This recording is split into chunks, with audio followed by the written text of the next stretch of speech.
ഒരു അടിപൊളി room decker ആയാലോ? നല്ല സിമ്പിൾ ആയിട്ട് ഉണ്ടാക്കുന്ന ക്രാഫ്റ്റ് ആണെങ്കിലും ക്യൂട്ട്നെസ്സിന് ഒരു കുറവുമില്ല.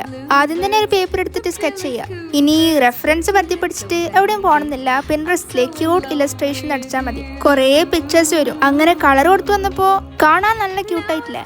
ഇനി വീഡിയോ കാണുന്ന പോലെ താഴോട്ട് ഒരു റെക്ടാങ്കിൾ വരച്ചെടുക്കണം. ഇതാ ഇതേപോലെ. എന്നിട്ടെന്താ ഇതൊന്ന് മുറിച്ചെടുക്കണം. അപ്പോൾ മുറിക്കുമ്പോൾ ഒരു വൈറ്റ് ബോർഡർ ലീവ് ചെയ്താലേ കാണാൻ കുറച്ചും കൂടി വൃത്തിയുണ്ടാവും. അപ്പൊ ഈ ഷീപ്പ് എങ്ങനെയുണ്ടെന്ന് നിങ്ങൾ എന്നെ പറ. മുറിച്ചെടുത്തിട്ട് ഞാൻ കഴിഞ്ഞ വീഡിയോയിൽ ഉണ്ടാക്കിയ സാധനത്തിൽ ഒന്ന് ഇതിന് വെച്ച് നോക്കുന്നുണ്ട്. എന്താ നേരെ താഴെ പോയി. പിന്നെ ഇതിനൊരു സ്റ്റാൻഡ് വേണമല്ലോ. അതിനായിട്ട് ഒരു റൗണ്ട് ഷേപ്പ് വരച്ചിട്ട് അതിനുള്ളിൽ ഗ്രീൻ കളർ കൊടുക്കുക. ഞാനിവിടെ കളർ പെൻസിൽസും ബ്രഷ് പെന്നും യൂസ് ചെയ്യുന്നുണ്ട്. കളർ കൊടുത്തു കഴിഞ്ഞാൽ ഗ്രീൻ സ്കെച്ചിനെ കൊണ്ട് ബോർഡറും കൂടി കൊടുക്കുക. എന്നിട്ട് അതും കട്ട് ചെയ്യുക. പിന്നെ ഈ സ്റ്റാൻഡിന്റെ നടുവിലായിട്ട് ചെറുങ്ങനെ ഒന്ന് നീളത്തിൽ കട്ട് ചെയ്ത് കൊടുക്കുക. ഇനി നമ്മൾ നേരത്തെ ഉണ്ടാക്കി വെച്ച ഷീപ്പ് ഇതിനുള്ളിലേക്ക് വെക്കാം. ഇതും കൂടി കഴിഞ്ഞാൽ ആ റെക്ടാങ്കിൾ വീഡിയോ കാണുന്ന പോലെ മുറിച്ചെടുക്കുക.